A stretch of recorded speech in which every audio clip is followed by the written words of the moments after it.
In 1823, in a mist-laden village along the ragged Scottish Highlands, a story began to circulate that would outlive generations, carried by whispers through stone cottages and echoed across windswept moors.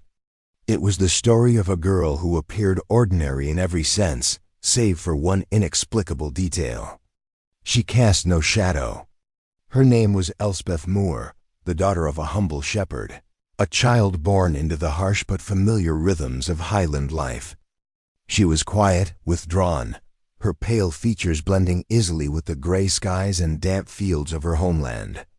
And yet, for all her simplicity, she embodied a mystery that unsettled the very foundations of faith, science, and human perception.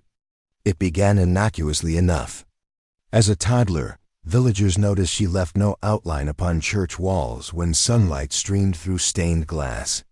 At first, they dismissed it as a trick of light. But as the years passed, the anomaly persisted. During festivals when torches lit the cobblestones, Elspeth glowed like any other, yet no silhouette followed her steps. Children began to avoid her. Adults grew uneasy, muttering prayers under their breath when she passed. Priests spoke in hushed tones of an absence where the soul should linger. She had become a paradox in flesh, a girl visibly alive, yet missing the very shadow that anchored everyone else to the natural order. In a community steeped in superstition and shaped by centuries of folklore, this absence was not treated lightly. Whispers spread that she was a changeling left by fairies, or worse, a vessel marked by the devil himself. Others, more charitable, suggested she was chosen, an angelic figure touched by God. Her every step became a mirror for the villagers' own fears and hopes, dividing them between awe and suspicion. The Highlands, already a land where myths clung tightly to the earth, now bore witness to a living contradiction. What unsettled scholars and travelers alike was not merely Elspeth's condition, but the fact that her existence was documented. Parish records confirm her baptism. Journals of visiting physicians note her peculiarity. Travelers wrote in letters of the pale girl who left no trace beneath the sun. Her story was not confined to hearsay. It was anchored in fact, though veiled in mystery. And just as fascination swelled, so too did unease. For if she truly cast no shadow, what else about her existence defied the natural laws? Then, without warning, at the age of 16, Elspeth Moore vanished. On a gray morning, her mother discovered only a neatly folded dress laid upon a stone near Loch Arabole. There were no footprints leading away, no signs of drowning, no evidence at all. She was simply gone, swallowed by the same enigma that had marked her life. From that moment on, the legend was sealed. Was Elspeth a victim of cruel superstition, an innocent girl erased by fear? Or was she something else entirely, something that walked in light yet left no mark upon the earth? Tonight, we unravel her story, straddling the boundary between fact and myth, to ask, who was the girl who never cast a shadow? The legend of Elspeth Moore does not begin with her disappearance, nor with the chilling absence of her shadow, but rather with her birth, an event that the villagers of Durness would remember with uneasy awe for years to come. Durness in 1823 was a place where the natural and supernatural intermingled seamlessly in the minds of its people. Nestled against the brutal cliffs and windswept moors of the Scottish Highlands, it was a village bound tightly by tradition, its rhythms dictated by the sea, the kirk, and the harshness of the land. Crofters scratched a living from stubborn soil, sheep wandered the hillsides, and stone cottages huddled together against the constant gales. In such an isolated environment, the extraordinary was rarely welcomed. Anything that strayed from the familiar was quickly folded into folklore or feared as a sign of divine displeasure. When Elspeth entered the world, those boundaries between ordinary life and uncanny legend seemed to rupture. According to the parish register, Elspeth was baptized on a cold January morning in 1807, the daughter of Alastair Moore, a shepherd, and his wife Catriona. The entry itself is unremarkable. her name inscribed in careful hand, the names of her parents, the minister's signature. Yet even here, the ordinary is shadowed by whispers. Midwives who attended the birth later claimed that strange lights danced above the moors that night, shimmering like will-o'-the-wisps but brighter, more insistent, as though heralding an omen. Others spoke of Catriona falling into a mysterious silence immediately after delivering her child. For 3 days she did not speak, her mouth opening as if to form words, but no sound emerging, until suddenly her voice returned as though nothing had happened. Was it trauma, exhaustion, or something inexplicable? No one could say. But these events, however mundane in possible explanation, were retold in hushed tones until they crystallized into the mythos surrounding Elspeth's beginnings. Her earliest years gave little reason for suspicion. She was a frail but healthy child, with pale skin and dark eyes that seemed to study the world more than most children her age. Neighbors remarked that she rarely cried, that her presence in a room often went unnoticed until someone turned and realized she had been silently observing all along. Yet the first true mark of her difference appeared when she was perhaps 3 years old. One summer afternoon, while playing near the churchyard, the village children pressed themselves against the whitewashed wall of the kirk, tracing their shadows as the sun fell across them. Laughter filled the air as their silhouettes stretched and contorted. Then someone noticed that Elspeth, standing in the same light, cast nothing at all. There was no outline at her feet, no dark twin dancing upon the wall. At first they assumed it a trick, but the more they pointed, the clearer it became. The girl was present in the world, yet her shadow was not. From that moment, the course of her life diverged irreversibly. The other children began to shun her. Mothers pulled their sons and daughters away when she approached. Whispers bloomed like weeds through the village lanes. Some claimed she was marked by the devil, that her lack of shadow signified a soul untethered. Others murmured she was a changeling, a fairy child swapped at birth, the real daughter stolen away into the other world. A few, more benevolent, insisted she must be touched by heaven, a creature of divine purpose. Yet regardless of whether the interpretation was sinister or sacred, the effect was the same. Elspeth became an object of fascination, never simply a child. The church became the battleground where these conflicting interpretations clashed. Father Dougal, the parish priest, regarded her with suspicion. Sermons hinted darkly at those among us who walk without God's light, and though he never named her outright, all knew who was meant. To him, her condition was evidence of curse or possession, an unnatural absence that marked divine punishment. In contrast, traveling physicians who heard rumors of the girl offered explanations rooted in reason. Some spoke of peculiarities in pigmentation, speculating albinism or reflective qualities of the skin. Others muttered about rare optical illusions, the interplay of sun and mist upon the highlands.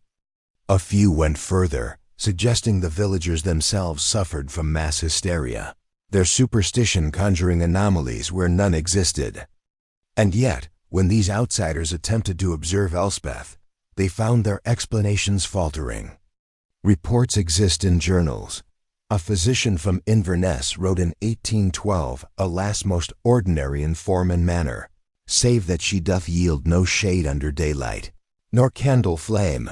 Another account from an Edinburgh scholar describes testing her with lanterns and multiple light sources, confirming that the phenomenon persisted regardless of angle or brightness. Such testimonies only deepened the mystery. If physicians admitted bewilderment, what were common villagers to believe? As Elspeth grew older, the legends grew with her. On clear evenings, some swore they saw her figure illuminated against the setting sun, standing upon the moor, yet the grass behind her remained undisturbed by shadow. Children invented cruel rhymes mocking her absence. Farmers claimed their livestock grew restless when she passed. Even the land itself seemed to participate in the unease. Dogs barked at her approach. Birds fell silent when she lingered near the kirk. Whether these phenomena were genuine or mere projections of fear, They accumulated, each story reinforcing the next until reality and superstition became indistinguishable. Yet amidst this, Elspeth herself remained a child, flesh and blood, with long dark hair and a soft Highland accent. Those few who dared speak kindly of her recalled her gentleness, her tendency to listen rather than speak, her curious gaze fixed often on the horizon. She was neither demon nor saint, but a girl carrying the weight of a community's imagination. It is here we see the duality of her existence, the documented fact of her life, her baptism, her presence in multiple written accounts, versus the folklore that wrapped around her like a second skin. She lived both as a daughter of Durness and as a symbol beyond comprehension. This duality mirrored larger tensions in Scotland during the early 19th century. The Enlightenment had spread rationalism, yet the Highlands remained rooted in ancient belief. Superstition was not mere fancy, but a way of interpreting a harsh world. Crops failed, storms struck, sickness swept through causes unknown were attributed to curses, witches, or fairies. In such a climate, Elspeth's anomaly became a canvas onto which fears and hopes were projected. Priests wielded her as proof of sin, physicians as a challenge to science, villagers as a tale for long winter nights.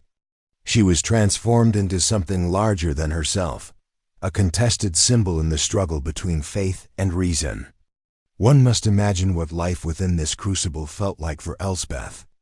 Every step she took was scrutinized. Every silence became mysterious, every gesture interpreted as portentous. When she laughed, it was nervous laughter to those who heard it, as though mocking some unseen truth. When she wept, it was proof of hidden torment. Even her quiet presence at the market stirred unease, buyers haggling more harshly with her mother, sellers avoiding her father's sheep. The Moores, once an unremarkable family, found themselves at the center of unease they could neither dispel nor escape. By adolescence, Elspeth had become more myth than girl. Her lack of shadow was no longer merely an observation. It had become the anchor of a narrative explaining who she was, why misfortunes occurred, what cosmic forces lurked unseen. The fact of her existence, recorded in ink and parchment, was undeniable. Yet the meanings imposed upon her were manifold, each more extreme than the last. Some painted her as a herald of doom, others as a vessel of prophecy. The truth, however, remained painfully simple. She was a girl living under the crushing weight of fear and fascination, her humanity erased by legend. And here lies the enduring power of her story. Elspeth Moore was real, yet unreal. A name in parish records, a figure in medical journals, and simultaneously a creature of whispers, rhymes, and sermons. The origins of her legend lie not only in the absence of her shadow, but in the way humans confront what they cannot explain. Some seek rational answers, others craft myths. In Elspeth, both impulses collided, birthing a tale that has outlived centuries. Whether she was a victim of superstition, a marvel of nature, or something beyond comprehension, her childhood in Durness laid the foundation for a mystery that still unsettles to this day. Adolescence is often the crucible in which childhood peculiarity hardens into stigma, and for Elspeth Moore, the transition from strange child to feared adolescent came with a brutal swiftness. Where once her lack of a shadow had been the subject of hushed speculation and cruel playground rhymes, it now grew into something larger, more ominous, a phenomenon the village could not ignore. For children, oddities inspire fleeting fascination. For adults, they become symbols, threats to order, reminders of forces beyond comprehension. By the time Elspeth entered her teenage years, her strangeness had ceased to be an innocent quirk. It had become, in the eyes of Durness, a dark omen stitched into the fabric of their daily lives. The shift began subtly. Festivals in Durness were rare respites from the harsh realities of Highland existence. Gatherings where villagers lit torches, sang, and celebrated seasonal rites that blended Christian ritual with older pagan customs. One such evening in the summer of 1821, Elspeth stood among the crowd, her pale face faintly lit by firelight. The villagers carried their torches high, their shadows thrown long and dancing across the cobblestones. Yet Elspeth stood as a luminous figure without echo, her body outlined by flame but leaving nothing behind her on the ground. Some children noticed first, giggling, pointing, daring one another to approach her. But laughter quickly soured into fear. The longer they stared, the more unsettling it became. Her absence was too stark, too absolute, as if the world itself refused to acknowledge her presence.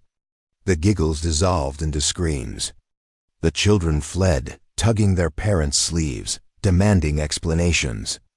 The adults, already tense with unspoken suspicions, turned their eyes upon the girl with a mixture of pity and revulsion. It was a moment that crystallized something that had long been brewing in whispers. The villagers could no longer dismiss her as merely odd or misfortunate. Under torchlight, in the communal heart of their celebrations, she was revealed as something wholly apart. From that night onward, a subtle but undeniable shift in behavior took place. Neighbors stopped greeting her family. The Moores found themselves excluded from markets and gatherings. Catriona Moore, Elspeth's mother, began to walk with her head bowed, as if ashamed of something she could not change. Alastair, her father, responded with anger, lashing out at gossipers, but his fury only fueled the narrative that their household was cursed. And Elspeth herself, still a girl of barely 14, began to shrink from public spaces, sensing the weight of eyes upon her, the recoil of hands that once might have offered kindness. Yet the defining moment, the incident that sealed her fate in the minds of the villagers, occurred within the sacred walls of the church. It was a Sunday morning in 1831, a day much like any other. The congregation filled the small kirk, its stone walls echoing with psalms and the droning cadence of Father Dougal. The sermon that morning dwelled on sin, on the ways in which the devil could disguise himself within the community, wearing familiar faces. As the priest thundered about corruption and divine judgment, a shaft of sunlight pierced the narrow windows, striking the congregation with sudden brilliance. Every man, woman, and child was illuminated, and along the wooden pews and flagstone floor stretched 100 dark shadows, quivering like silent witnesses. Every soul was accounted for except Elspeth. She sat quietly near the back, her hands folded, her head slightly bowed. And though the light fell directly upon her, the stones beneath her remained bare, untouched by her outline. At first, there was only silence. A few heads turned, eyes widening. A woman gasped, clutching her child to her chest. The murmurs grew into a swell of alarm, a low, rising tide of panic that swept through the kirk. Some fainted outright, collapsing against their neighbors. Others cried out prayers or curses. One man shouted, "She is marked!" Father Dougal himself froze in mid-sentence, his face blanching as he stared. Then, gathering his composure, he raised his hand and declared in a voice that carried above the chaos, "Behold the sign of judgment! Among us sits a soul denied the light of God." That declaration was a turning point. Before, the villagers had whispered, doubted, debated. After that Sunday, their doubts hardened into certainty. To see her absence so starkly in the very house of worship, beneath the sermon of sin, it was too much to dismiss as chance. In their minds, Elspeth Moore was no longer merely peculiar. She was a vessel of divine wrath, a living reminder of sin, a pariah in flesh. The kirk had stamped her with judgment, and there was no undoing it. The psychological impact on the community was profound. Fear operates most powerfully not when danger is visible, but when it is vague, inexplicable, and omnipresent. Elspeth embodied this vagueness. What harm could she do? None had been witnessed. No livestock dropped dead at her touch, no infants sickened in her presence. And yet, the villagers' terror grew because the threat could not be defined. Her lack of a shadow became a mirror for their own anxieties, about their sins, their hardships, their mortality. Each misfortune that befell Durness, from a drowned fisherman to a failed crop, was laid at her feet. She became the scapegoat upon which a struggling community projected its fears. From a psychological perspective, her story reflects the mechanics of mass hysteria and projection. The villagers lived in constant precarity, their lives dictated by harsh weather, poor harvests, and the looming presence of death. In such conditions, the need for explanation becomes desperate. To assign blame is to regain a sense of control. Elspeth's anomaly provided a focal point, a visible marker of otherness onto which communal dread could be projected. She was the convenient vessel for fear that might otherwise have no outlet. Religion amplified this, transforming unease into theological certainty. When Father Dougal declared her a sign of judgment, he gave form to what the villagers already felt but had not dared articulate. His words sanctified their fear, legitimized their hostility. For Elspeth, the shift was devastating.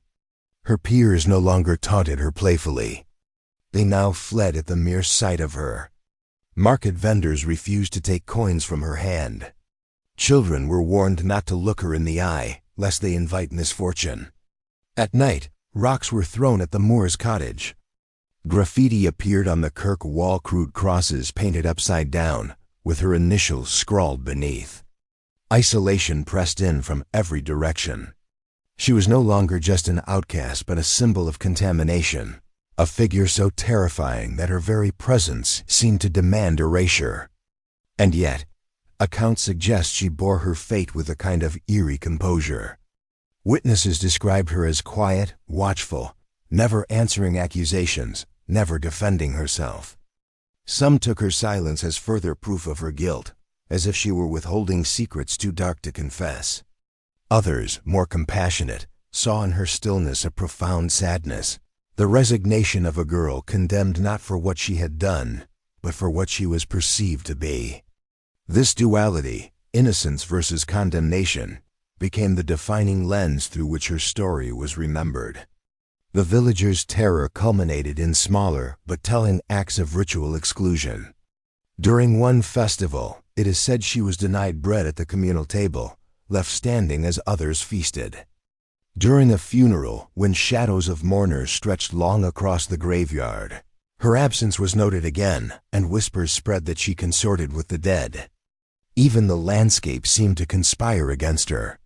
When she walked by the loch at dusk, villagers claimed the water stilled unnaturally, reflecting only the sky and not her figure. Whether these accounts were exaggerations, inventions, or genuine perceptions distorted by fear, they cemented her as something apart, something unearthly. Here, psychology meets superstition in its most destructive form. Rationally, her condition, if condition it was, posed no threat. But fear does not bow to reason. Instead, it magnifies difference into danger.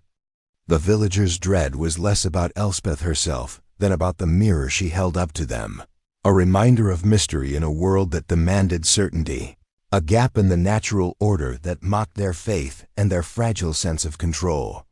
And so, rather than confront uncertainty, they turned against the girl who embodied it.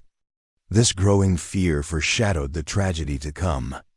With each passing year, Elspeth's isolation deepened, and the weight of the villagers' suspicion grew heavier. What began as whispered unease had hardened into outright dread, and dread is a force that seeks resolution. Communities cannot long endure the presence of an unresolved anomaly. Something had to give.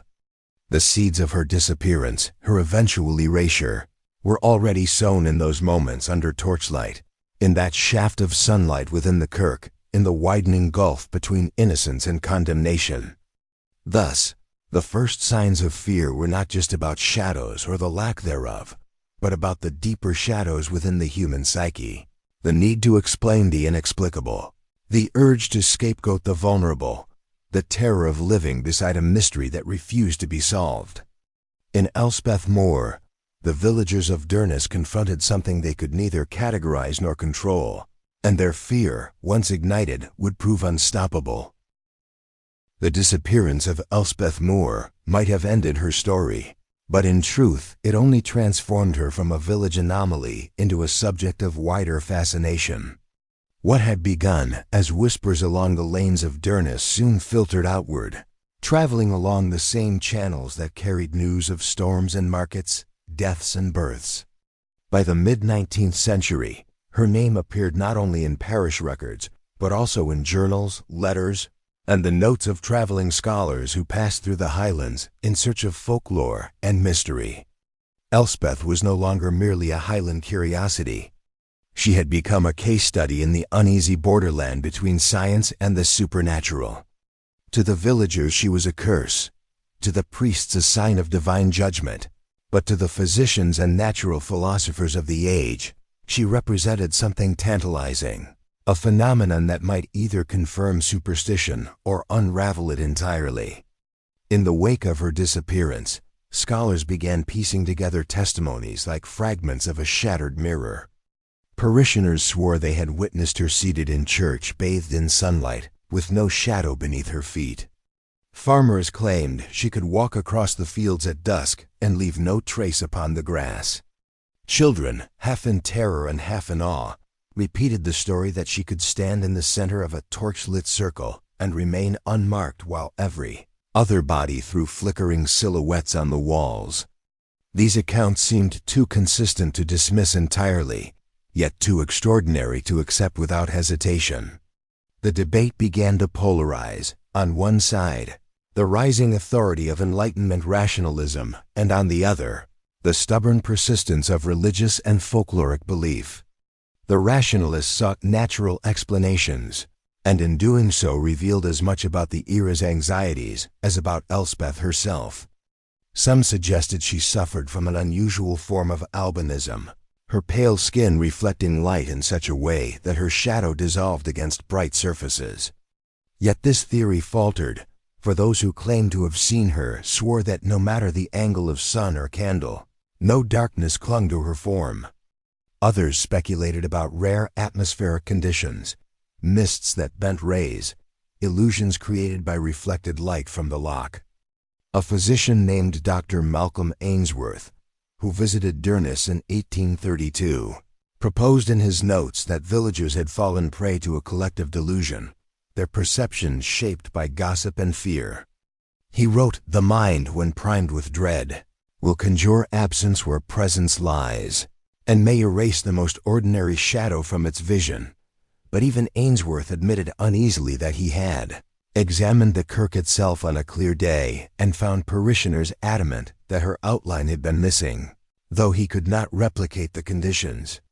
His conclusion, that hysteria might spread faster than truth, satisfied neither the skeptical nor the devout. On the other side stood religion, which did not seek to explain but rather to interpret. Father Dougal's infamous proclamation that she was a sign of judgment echoed long after his death, adopted by clergymen who argued she embodied the removal of divine favor. In Scripture, shadow often symbolized the soul, the hidden depths of human nature, the evidence of God's light falling upon flesh. To lack one was to lack the mark of humanity. Some priests whispered she was demon-born, a changeling left by fairies, her missing shadow proof that she had never truly belonged to the world of men. Yet others offered a startlingly different view, that she was blessed, too holy for earth, her light unaccompanied by darkness. In one sermon recorded in Inverness decades later, a preacher declared, "Perhaps she was not cursed but chosen, her body bearing only the reflection of heaven and none of the earth." In this interpretation, Elspeth became less a witch and more a saint, a vessel of divine mystery misunderstood by frightened villagers. This dichotomy between curse and blessing, horror and holiness, reflected the broader tension of the century itself. The Enlightenment had brought reason, but reason had not yet eradicated fear. People longed for certainty, whether through microscopes or scripture, and Elspeth's story provided neither. Instead, it widened the chasm, a puzzle that neither science nor faith could solve. What made her tale irresistible was precisely this ambiguity. She stood at the threshold of two worldviews, belonging wholly to neither, claimed by both yet explained by neither. As her legend spread, scholars grew bolder in their hypotheses. One particularly daring theory emerged from an Edinburgh physician, Dr. Angus Reid, who argued that her condition might be the result of infrasound, low-frequency vibrations capable of disorienting vision and perception. If the villagers had been exposed to such vibrations, perhaps generated by peculiar geological formations near the loch, they might have experienced distortions in sight, perceiving an absence where a shadow should have been. His theory, though ridiculed at the time, has since been revisited by modern researchers investigating the link between infrasound and reports of hauntings. Could the land itself have conspired to erase Elspeth's silhouette, not by magic but by vibration? And if so, was she victim not of divine wrath but of natural trickery, her fate sealed by geography rather than theology? Yet such rational attempts never fully silenced the allure of the supernatural. Folklorists began to weave her story into older Highland myths. The absence of a shadow was linked to tales of the Dow and Squith, the fairy folk who lured mortals into their courts, leaving changelings in their place. In these stories, a child without a shadow was a sure sign of fairy blood. Others connected her to legends of the Cailleach, the winter hag who could steal shadows as payment for survival through the harsh season. In this way, Elspeth was folded into myth, her story less an isolated oddity than a continuation of ancient fears. The fact that her tale had begun with real names, real records, and a real disappearance only strengthened its power, lending historical weight to mythic archetypes. The clash between science and supernatural did not remain polite. Debates grew heated, journals printed rebuttals, and lectures drew crowds eager to hear the latest speculation. Some argued passionately that to dismiss her case as hysteria was to insult the credibility of multiple witnesses. Others countered that to treat her as anything more than a tragic girl was to endanger progress, to allow superstition to reclaim ground painfully won by reason. What neither side could do was dismiss her entirely. She refused categorization. The most chilling element, however, was the consensus that emerged in one respect. Whether they approached her from the angle of optics or theology, hysteria or holiness, every commentator agreed on one point: she was unexplained. In a century obsessed with cataloging and classifying, with naming and dissecting, Elspeth stood as an anomaly that resisted enclosure. Her missing shadow was not only a physical absence, but a symbolic one, a void in the very fabric of understanding. For scientists, she was a reminder that knowledge had limits. For priests, a reminder that faith could not banish mystery. And for the villagers of Durness, she was a scar that lingered long after her body was gone. Even now, her story raises unsettling questions. Was she a victim of perception, her identity consumed by the human brain's capacity to misinterpret light and form? Or was she proof of something beyond comprehension, a glimpse into forces that neither microscope nor scripture could contain? The debate refuses resolution because it hinges on something deeper than shadows. It touches the human need for certainty in a world where certainty is always elusive. The story of Elspeth Moore is not merely about a girl without a shadow. It is about the shadows within us, the fear of the inexplicable, the hunger for answers, the willingness to condemn what we cannot control. And in this way, she remains as hauntingly present as ever, her absence casting the darkest shadow of all. The story of Elspeth Moore reaches its most unsettling point not in the years of whispers, sermons, or debates, but in the moment of her vanishing. For though legends can be explained away as exaggerations and strange phenomena reduced to tricks of perception, the fact of disappearance resists all rational unraveling. It happened, according to surviving accounts, in the late spring of 1833, when Elspeth had just turned 16. The Highlands that year were marked by a long gray season, the skies choked with mist that rolled down from the moors and lingered over the loch. Villagers rose early for their work, tending to sheep, cutting peat, carrying buckets of water, and it was during these ordinary tasks that the extraordinary was first discovered. Her mother, a woman who had lived her entire life beneath the unrelenting gaze of gossip and pity, claimed she had called to Elspeth to help with chores that morning. Receiving no reply, she assumed her daughter had gone for a walk, something she often did to avoid the eyes of others. Yet by noon, when the girl had not returned, unease began to stir. At last she ventured toward the edge of Loch Eriboll, and there, upon a smooth rock that jutted out like an altar, she found not her daughter but only her dress neatly folded, perfectly arranged, as though placed with care rather than discarded in haste. No footprints marked the muddy bank, no ripples disturbed the water. There was only the absence of a girl and the quiet presence of her clothes, left as if to declare that her leaving had been deliberate. The villagers reacted with the same mixture of awe and dread that had shadowed her life since childhood. Some believed the fairies had reclaimed her, the girl without a shadow finally drawn back into the hidden world from which she must have come. Others whispered she had been swallowed by the light itself, her body dissolving into brilliance too pure for mortal eyes.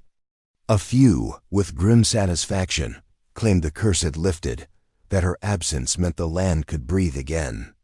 Yet there were others, quiet, uneasy voices that spoke of tragedy, that the girl, worn down by years of fear and isolation, had chosen to end her life in the cold waters of the loch. But even this explanation faltered before the strange tidiness of the scene. A drowning victim leaves chaos, shoes left scattered, garments discarded hastily, footprints trailing from shore to water. Elspeth's folded dress suggested intention, even ritual. It seemed not like despair, but like a message, a farewell too enigmatic to be read. The sheriff of the district was summoned, and with him came a search party of farmers and fishermen. Boats combed the loch, poles prodding the dark water, nets dragged along the shallows. They found nothing, no body, no hair, no shred of cloth. The loch, already feared for its depth and its association with kelpies, water horses, said to lure humans into drowning, became a stage for frantic speculation. Some swore they saw strange lights dancing above the waves at dusk, ghostly flares that vanished when approached. Others said the water itself seemed darker, as though holding a secret it refused to release. After 3 days, the search was abandoned. Her name was entered into the parish record, not as deceased but as missing, a word that seemed inadequate for the weight of her absence. For her mother, the loss was unbearable yet familiar. She had spent 16 years watching her daughter transformed from child into legend, from innocent into omen. Now she watched as Elspeth became something stranger still, a void that defied mourning. Grief usually clings to the certainty of death, but how does one grieve for a girl who seemed never to belong fully to the world in the first place? Her mother's testimony about the folded dress was questioned, yet repeated in every retelling, each version preserving the detail of neatness, as though it were a clue to the entire mystery. That careful arrangement, so unlike the chaos of panic or despair, suggested deliberation, even peace. Did Elspeth lay it there herself, marking her departure with composure? Or had some unseen hand placed it, leaving a symbol for those left behind? Psychologists looking back have suggested that Elspeth may have fled, choosing exile over persecution. The folding of the dress could be interpreted as her shedding of identity, a quiet declaration that she was no longer bound to the role imposed upon her. But the logistics undermine this theory. How could a 16-year-old girl vanish so completely from such a watchful village, without leaving footprints or being spotted along the narrow tracks leading away from the loch? Moreover, no report ever surfaced of a girl matching her description elsewhere in Scotland. A runaway leaves traces. Elspeth left none. Others argue she may have chosen suicide, slipping into the loch unseen, the folded dress her final gesture of control. Yet again, the absence of a body complicates the theory. Drownings in the loch were rare, but when they occurred, bodies eventually surfaced. Her body never did. The supernatural interpretations, though less palatable to modern reason, cling stubbornly because they explain what logic cannot. Folklore spoke of the Sidhe reclaiming their own, of water spirits demanding tribute, of mortals who vanish into mists, never to return. The villagers had lived for centuries alongside such tales, and Elspeth's life had always seemed to hover closer to myth than to fact. For them, her disappearance was not an end but a fulfillment, the inevitable culmination of a life lived in defiance of natural law. She was not lost. She was taken. And that belief, frightening as it was, offered a kind of closure they could not find in the empty rock and the folded garment. What makes her disappearance enduring, however, is not only the lack of resolution, but the symbolic weight it carries. The folded dress operates like a cipher, a silent testimony that resists translation. In every retelling it becomes the focal point, more haunting than any ghost, more chilling than any curse. If she had drowned, the villagers might have spoken of a tragedy. If she had fled, they might have told of betrayal or escape. But the folded dress transformed her into a mystery, an image burned into collective memory. The body gone, the clothing remaining, a presence marked only by absence. It was as though she had been erased from the world with deliberate precision, leaving just enough evidence to ignite questions without ever satisfying them. In the decades that followed, her disappearance became the heart of the legend. The village, once burdened by her presence, now carried her absence like a relic. Pilgrims, curiosity seekers, and scholars visited the loch, standing upon the rock where the garment had been found, gazing into the waters that revealed nothing.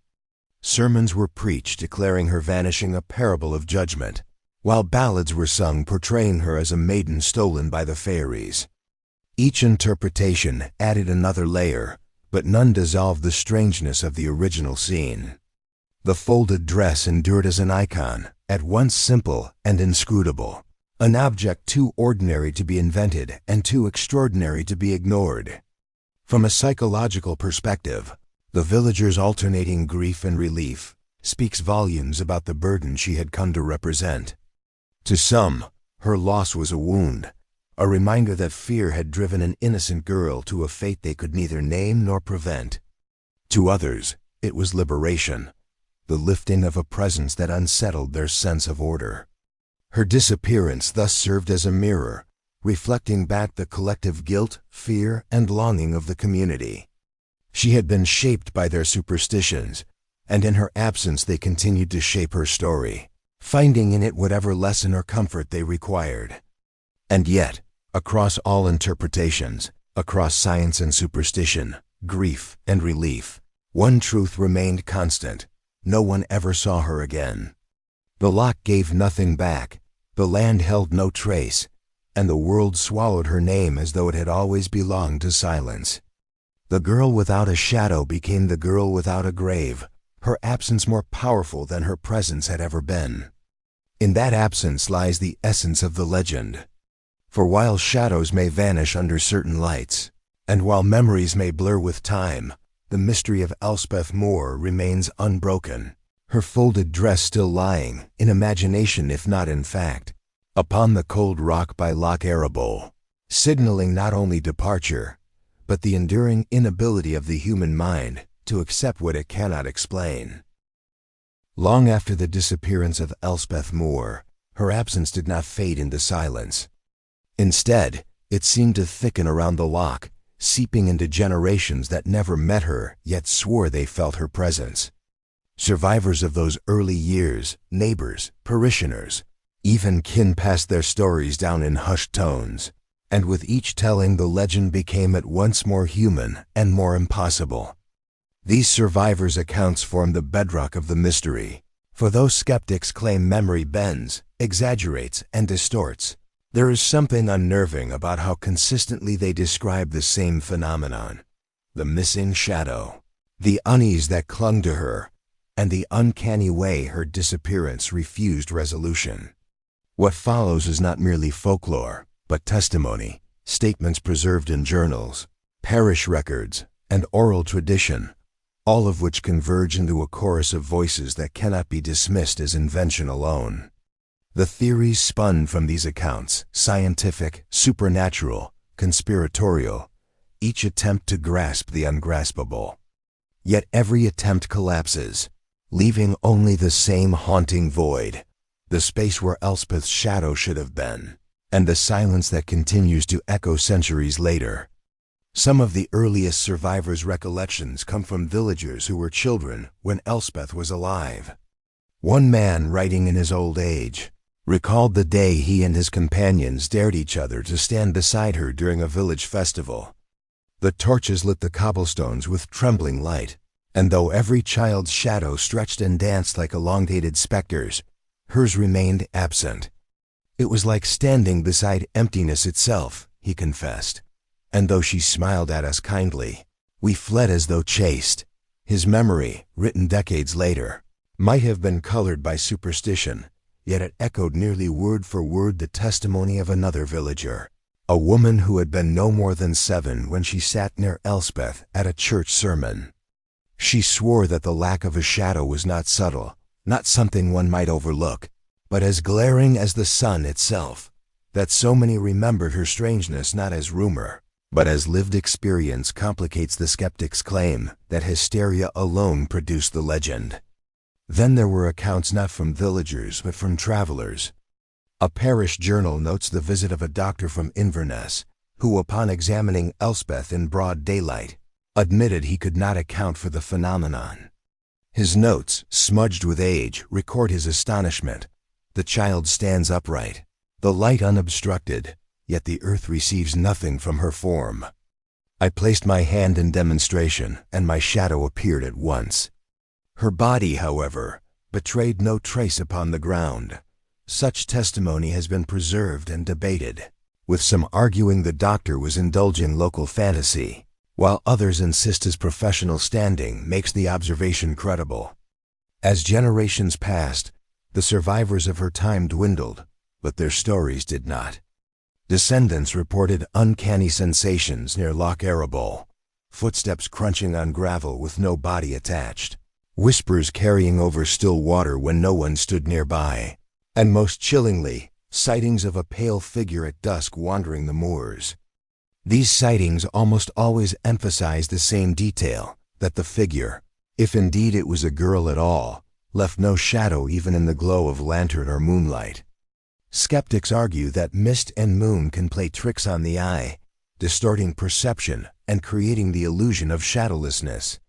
Yet believers insist the consistency of the detail suggests something more than atmospheric illusion. After all, why would disparate witnesses, separated by decades, anchor their stories to the same anomaly unless they were bound by some truth at the core?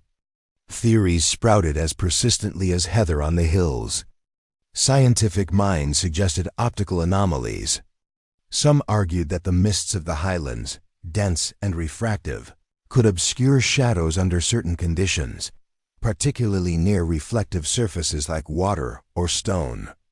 They proposed that villagers, already primed by superstition, mistook these natural quirks for supernatural absence. Others blamed albinism, suggesting that her pale skin and hair diffused light unusually, lessening the visibility of a shadow. But these theories crumble under scrutiny. No known condition, then or now, erases a shadow entirely. Even the palest skin casts darkness upon the ground when light falls upon it. More radical explanations point to localized anomalies in reflection, perhaps geological in nature. Some speculate that mineral deposits in the rocks near the loch could distort light in rare ways, creating pockets where shadows seem to vanish. Yet again, no scientific survey of the land has ever found such an effect, and if such anomalies existed, they would affect all who stood there, not a single girl alone. The failure of natural explanations fuels the endurance of supernatural ones. Among religious interpreters, Elspeth became a battleground of meaning. To some priests, she was a vessel of punishment, a child marked by God as a living reminder of sin. Her disappearance was explained as divine judgment, a tithe demanded by unseen powers. her body claimed as payment for generational transgressions. Others, however, argued the opposite, that she was wholly chosen, her absence of shadow signifying purity rather than corruption, and her vanishing a kind of ascension. These conflicting readings reveal less about Elspeth herself and more about the eternal struggle between fear and reverence, condemnation and sanctification. Whether devil's child or angel unrecognized, she was a canvas upon which theology projected its deepest anxieties. Then came the conspiratorial theories, whispered more boldly as time distanced the village from the girl. Some suggested the authorities, embarrassed by their failure to explain or protect her, orchestrated a cover-up. Perhaps she had fled, and officials suppressed the truth to preserve the dignity of the parish. Others suggested secret societies, Highland cults tied to ancient fairy rites claimed her as a sacrifice. Her folded dress left as a symbol for those who knew. While these theories strained credulity, they gained traction precisely because no simpler explanation sufficed. When a story resists natural resolution, conspiracy becomes the natural refuge. What makes the mystery of Elspeth Moore endure is not any single theory, but the way each falters when weighed against the evidence. If she drowned, why no body? If she fled, why no sighting? If it was optical illusion, why so many consistent testimonies? If it was divine punishment, why her, and why in such silence? Each answer collapses under the weight of its own insufficiency.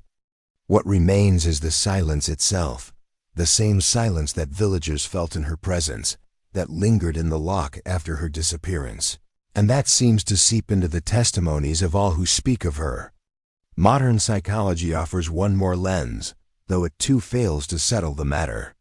Some scholars argue that Elspeth was the victim of collective projection, the embodiment of the villagers' own suppressed fears and guilts.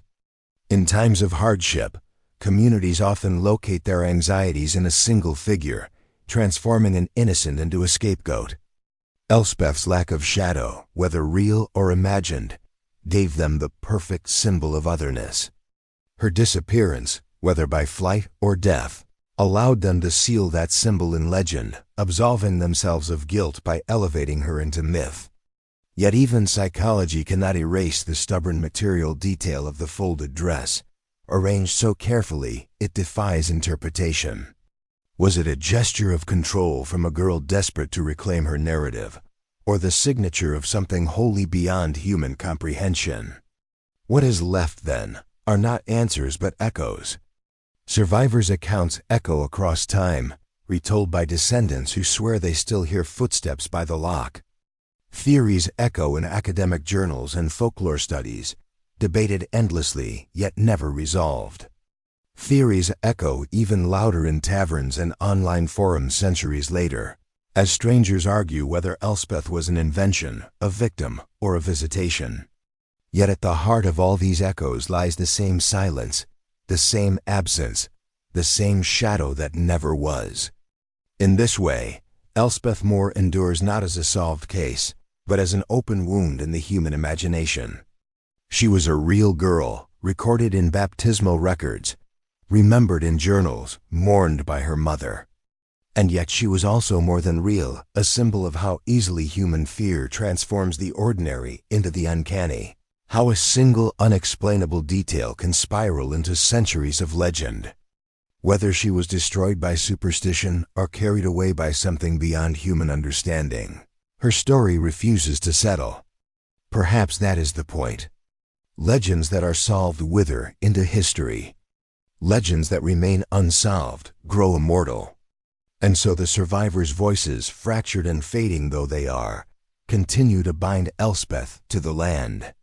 Theories may shift, science may advance, religion may evolve, but none erase the image of the girl without a shadow, standing luminous beneath torchlight, smiling shyly even as children fled, and later vanishing into nothing but a folded dress upon a rock. She remains the eternal question, the unclaimed body, the unfinished story. Was she a victim of human cruelty, a phenomenon of light, or a creature of the unseen world? Or was she all three at once, a girl, a myth, and a mirror in which we still see ourselves. What do you believe? Nearly 2 centuries have passed, and still the name Elspeth Moore hovers over the Scottish Highlands like a lingering echo that refuses to fade. The moors of Durness, with their jagged cliffs and rolling mists, carry her absence as though it were a presence, an unspoken reminder that not all mysteries are meant to be solved. Travelers pause near Loch Arable, claiming to hear faint whispers drifting across the surface, though no lips move and no figure stands beside them. Some speak of footsteps that press against the heather without leaving prints, or of lantern light that bends strangely, as if it avoids illuminating something it cannot touch. To locals, these stories are less entertainment and more inheritance, a warning stitched into the very fabric of their identity. But what was Elspeth truly? Was she simply a girl, cursed by the cruel judgment of a fearful village, her anomaly magnified until it consumed her existence? Or was she something more, an omen, a living paradox that challenged the fragile boundaries between science and superstition, faith and fear? Historians scour parish records and journals, finding enough evidence to confirm she lived, yet never enough to explain why her body cast no outline. Psychologists argue that communal hysteria may have transformed an ordinary child into a vessel for every unspoken anxiety. Priests counter with words of divine mystery, insisting she was either chosen or condemned. Each explanation circles the same void, each theory collapsing where her shadow should have fallen. The detail of her disappearance refuses to yield. The folded dress upon the rock is not an act of chaos, but of intention. Did she choose to step into the loch, surrendering herself to its depths? Did she flee across the hills, vanishing into anonymity, where no one would know her name or mark her strangeness? Or, as some believe, did the light itself claim her, the earth correcting what it never should have allowed? None can say. All that remains is absence, and absence has grown heavier than presence ever could. Legends are supposed to erode with time, worn down by skepticism and distance. Yet Elspeth's story seems to sharpen instead. Each retelling deepens its strangeness, as though silence itself feeds it. Perhaps that is why she endures, because she represents more than one girl in one village. She embodies the fear that the world contains truths beyond our reach, phenomena that cannot be confined to scripture, science, or reason. Her missing shadow becomes a mirror for our own uncertainties, a reminder that even in an age of knowledge, darkness persists at the edges of light. So we are left with a choice. Was Elspeth Moore a child erased by cruelty, the victim of fear weaponized into myth? Or was she a living riddle that still lingers in the Highland mist, untouched by time, waiting for us to notice her absence again? The moors hold their silence. The loch keeps its secrets. And perhaps that silence is the answer, or perhaps it is the question itself.